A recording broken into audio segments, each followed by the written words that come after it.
Bonsoir, voici l'analyse technique du CAC 40 pour le 22 janvier. Donc, qu'est-ce qui s'est passé? Contact ici au niveau du haut de la Bollinger. Les shorters étaient là, et ils n'ont pas manqué le coche, ils ont tout de suite attaqué violemment.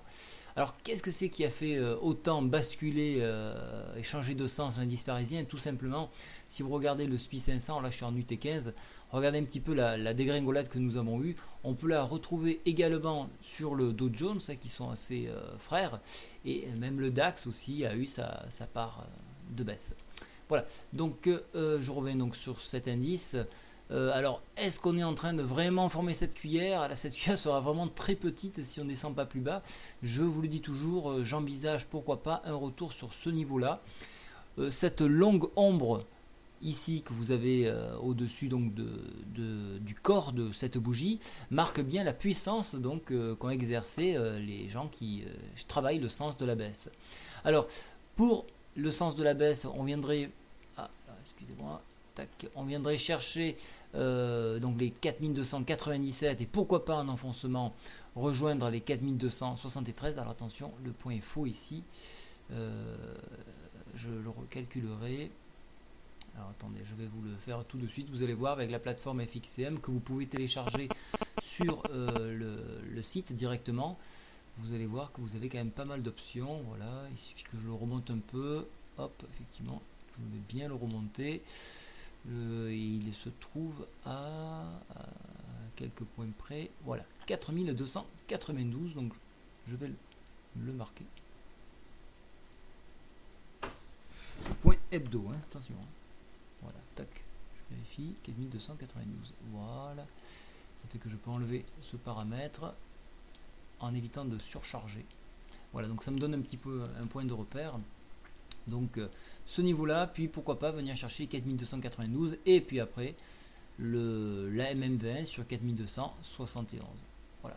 Alors pour ma part, donc j'ai chargé un petit peu à la baisse, hein, on a travaillé nos lignes, on a fortement allégé ce soir. J'ai quand même gardé une petite ligne à la baisse, bien plus faible que ce que je garde par habitude, mais toutefois je préfère la garder au vu de cette mèche. On ne sait jamais, on pourrait venir s'exprimer jusqu'ici comme je vous le dis depuis plusieurs jours. Au niveau du stochastique, le signal est toujours baissier, on sort de la zone de surachat. Donc c'est assez neutre, hein. Bon, on a une petite tendance baissière, mais du fait que la MACD elle est toujours positive, deux signaux pour moi ça s'annule, donc je dis qu'on a plutôt une tendance plutôt neutre sur ce niveau là. La tendance générale au niveau du graphe elle est toujours positive, donc encore une fois c'est plus un repli pour un achat, sauf bien évidemment très bonne nouvelle, par exemple des bonnes statistiques américaines qui inciteraient les gens à prendre plus de recul quant à maintenir la pression sur le quantity easing, et donc baisse de quantity easing, donc le marché s'écrase un petit peu. Voilà un petit peu le scénario que j'entrevois. Voilà, donc au niveau donc, du site, vous avez vu, l'habillage de Noël a été enlevé. Clac, je vous le montre. Voilà, donc ça c'est la nouvelle présentation. La nouvelle. On va la ranger un petit peu. N'hésitez pas à me suivre sur LCB Contact via Twitter, ou tout simplement vous inscrire à la newsletter. Parfois il y a quelques petits cadeaux. Et voilà, donc le compte démo que je vous parlais ici, démo, attention, ici c'est réel. Démo vous permettra donc d'utiliser la plateforme que j'utilise. Elle est entièrement gratuite, donc ne vous gênez pas, il n'y a pas de date. Vous pouvez constituer un capital et le travailler. Ça vous permettra de vous familiariser. Voilà, je vous souhaite à tous une très bonne soirée et je vous remercie de venir de plus en plus nombreux sur ce site. Au revoir.